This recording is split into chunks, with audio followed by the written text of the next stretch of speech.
So today I'm going to be talking about this table saw stand that it took me quite a while to make. But now that I made it, it's a much nicer upgrade from the old wooden stand that I had.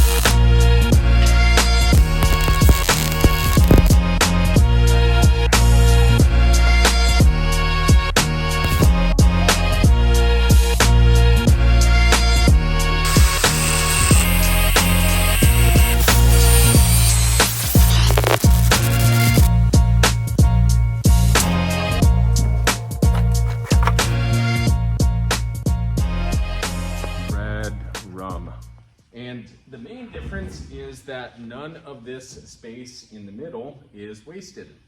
So if you're interested in building a stand such as this, I have free plans in the description that are available for download. And obviously you can tweak the dimensions to fit your height requirements.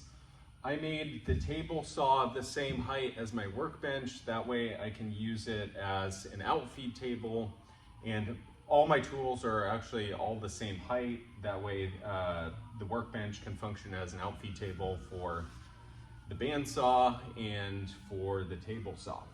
So over here I have one large drawer in which I keep a spline cutting jig and then other random jigs and larger items. This box right here was something that I actually built, and this is the motor housing.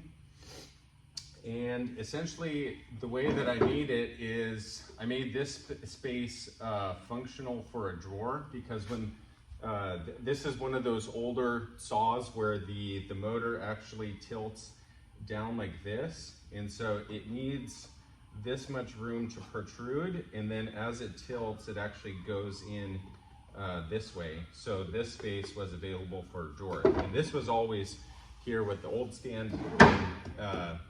This motor housing is just essentially bolted on to the saw.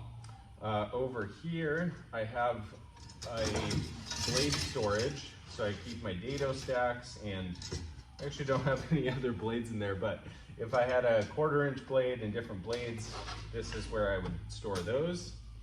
This is the back side of the router box, and the reason I put it facing that way is because typically when I'm using the router, I use the fence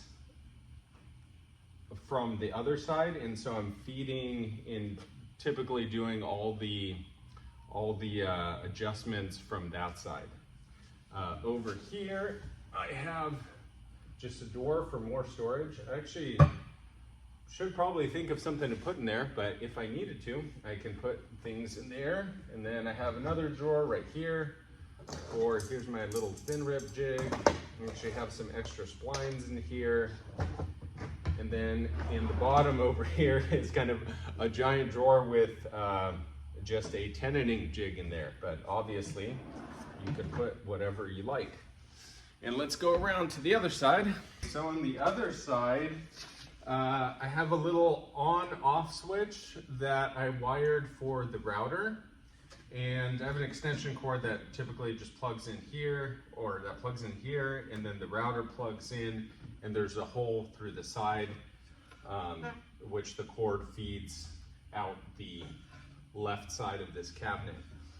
Over here I have my router bit storage. You can see everything is kind of tiered, and essentially the space of the holes is closer at the bottom, and then it starts to spread out for the larger bits. And for now this seems to be sufficient storage, but I think I can always add on additional layers. I have a little bit more room up top, so if I need to in the future, I can make more storage. The bottom section is closed because, as you remember, that's where the drawers lead to. And then over here is my little router box. The router currently is not inside there, but you can see there's a little dust collection port. And I do want to upgrade the router plate to be one of the, you can lower and raise from the top, but so far I have not done so. This back section I still probably need to close up and make it look prettier. But overall, this is a much improved design because, number one, it keeps under the table saw much cleaner than it used to be, because before all that dust would just shoot down. And the router still produces a bit of dust because I don't have dust collection from the top, but I would say that this minimizes the mess it makes by a whole lot. And the back of the saw over here has not changed really any. There's still dust collection there, which doesn't do a great job, and maybe one of these days I might upgrade that. And then also I have this Outfeed table right here, which for the majority of things is actually quite sufficient because it keeps my longer pieces from kind of tipping over and falling off. And then if I need more Outfeed, I can just roll my workbench up to this and increase it. And the way that I have this attached is, you can see that it's bolted on the side of one long piece, and then underneath it is also bolted on right here. This piece of wood is glued on, and then this is bolted to the bar right there. And it's not completely rock solid, but I would say it's pretty sturdy. And you can see I ran the circular saw through there, so it's not super pretty, but it does its job. For the casters, I actually bought these. People are gonna laugh. I bought these on Temu for I think like $35, and they're actually really rad. The only thing I don't like is the fact that, so this little knob right here lowers this foot down, or it's the other way. It's really hard once it's lowered. It's hard to release it. So I might come up with a little tool that makes it a little bit easier to loosen it once it's under tension, because doing it with your fingers is a little bit tricky. But this saw rolls much easier than when it was on the previous wooden stand. And overall, it's pretty easy to move.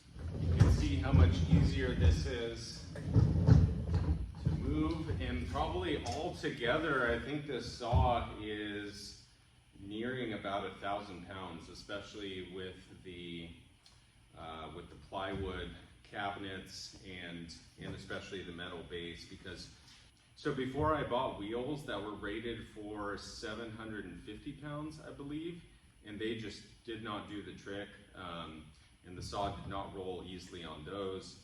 Eventually I replaced those with different wheels. I kind of had a different system set up for it, but I think the metal base, number one, it keeps any flex out of it. As you can see, this is super beefy. It's 3x3 metal. Below, what's welded on for the casters is 3/8, and don't laugh at my welding skills too much. I'm gonna blame it on the mask because anyway, it does the job. It holds it. So still getting the hang of that. But yeah, you can see that the way I welded it on here, I had to raise that platform up slightly, and the reason I didn't want to put the casters directly under it is because it would just raise the saw too much. So I had to have them be on that level of the platform.